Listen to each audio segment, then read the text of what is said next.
ऋषि पुत्र, आज मैं बहुत खुश हूँ। आज मेरा सपना पूरा हो गया। और तू नहीं जानता आज तूने मुझे क्या दिया है। तूने मेरे दोस्त वीरू को दिया हुआ वादा पूरा कर दिया। ये सारी जश्न, ये सारी खुशियां तेरी वजह से। नहीं पापा जी। और तुम्हारे बाबू कितने जा रहे हो? मुंह तो मीठा करो। बाद में चाची जी।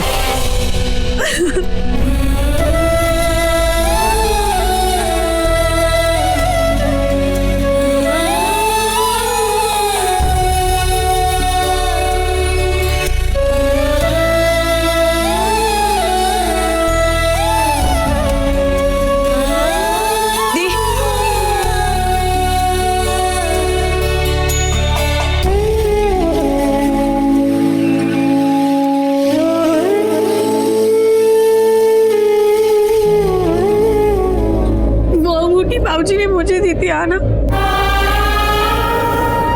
उस अंगूठी में मेरे लिए मेरे बाबूजी बसते थे। लेकिन आज वो अंगूठी ऋषि को किसी और ने पहना दी। और मुझे ऐसा लगा जैसे किसी ने मेरे बाबूजी को मुझसे इतना दूर कर दिया। एक ही तो सपना था उनका, मेरी और ऋषि की शादी हो जाए। और वही सपना मेरे लिए मेरी जिंदगी बन गई।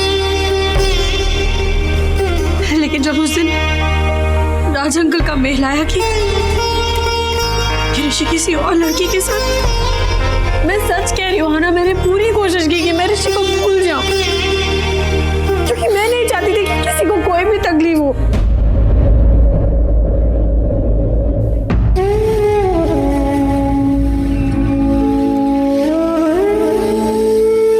सामने आया, जब मैंने उसको पहली बार देखा तो मुझे क्या हो गया। मैं उससे दूर नहीं जा सकी। उसकी आंखों ने मुझे वो सब कुछ कह दिया जो वो नहीं कह पाया। आज सगाई में जब मेरा नाम लिया गया तो मेरे लिए वो लम्हा थम सा गया।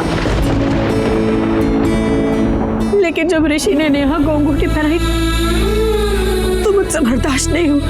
नहीं देखा गया मुझसे। मुझे बहुत दर्द हुआ, बहुत तकलीफ हुई। ऐसा लगा जैसे किसी ने मेरी जान ले ली हो, जैसे किसी ने मुझको मुझसे ही जुदा कर दिया।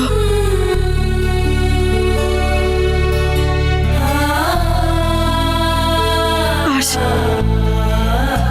मेरे वो आधे अधूरे सपने पूरे हो पाते। लेकिन अब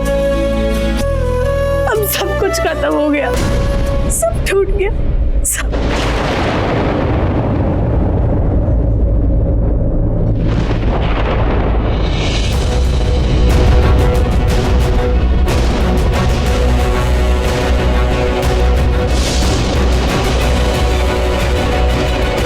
ये सब राज अंकल की वजह से हुआ। जो वादा निभा ही नहीं सकते थे वो किया ही क्यों?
मैंने उसे इसी तरफ जाते हुए देखा। पर राज ने दीदी को आंख उठा के भी देखा था। उसे कोई बात नहीं करनी तुमसे, वादा किसी और से। और आज क्या तुम मेरी दी के पीछे गए ना तो सर फोड़ दूंगी तुम्हारा। और वैसे मैं तुमसे क्यों बात कर रही हूँ? बात तो मुझे तुम्हारे पापा जी से करनी है।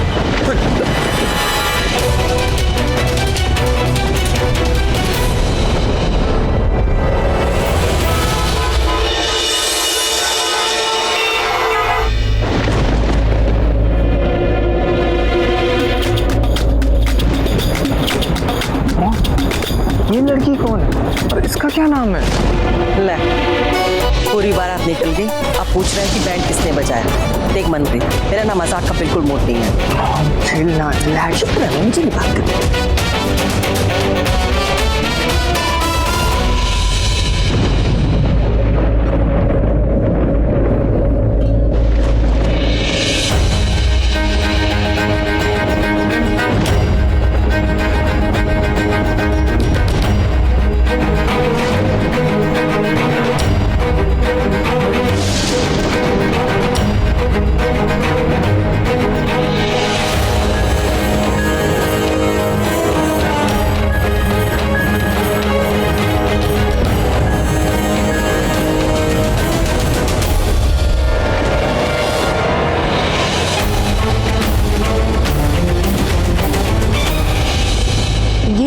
झल्ली की बू कहाँ से आ रही है?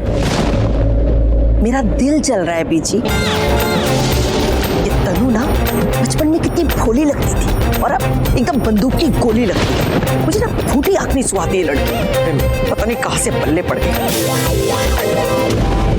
मत करना, हम तू हाइपर हो रहे हो। काम डाउन ना। चुप ना। कम डाउन नहीं होना मुझे कम डाउन। बर्दाश्त नहीं हो रही ना नेहा और ऋषि की सगाई। तुम दोनों बहनों से उसकी खुशी देखी नहीं जाती। आपको सिर्फ आपकी बेटी ही दिखती है ना? कभी मेरी दी के बारे में नहीं सोचा?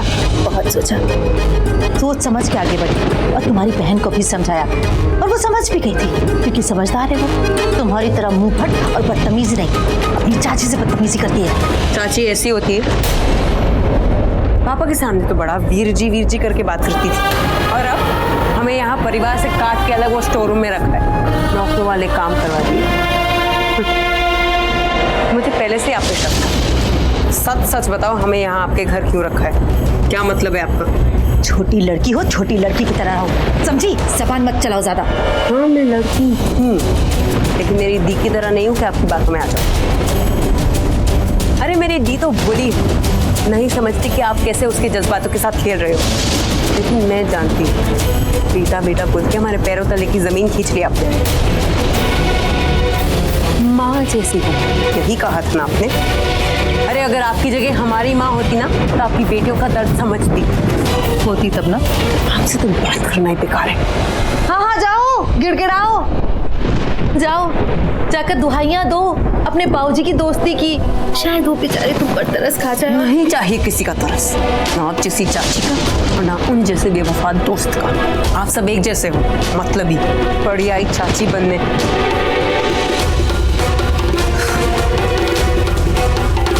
तनु को तो रो धोकर फुसला लिया और इसे इसकी तीखी जबान में समझा दिया, लेकिन किया वही जो मुझे करवाना था। भागो भागो, आग लगी है, भागो भागो भागो, आग लगी है, भागो।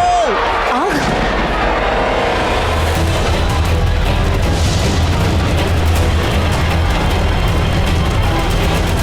ऋषि ऋषि ऋषि का है? काम डाउन ऋषि भाई। कहाँ है ऋषि? अभी थोड़ी देर पहले तो यहीं था, पता नहीं क्या।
ठीक हो जाएगा। ओके कि अगर तनु से ऋषि की शादी नहीं हुई तो उसकी जान को खतरा है, या तो रिश्ते के बाद ही उसकी जान को खतरा हो गया।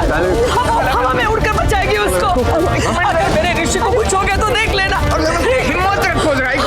वहाँ तो आग बढ़ रही है, वही होगा मेरा ऋषि। आंटी आप कहाँ जा रहे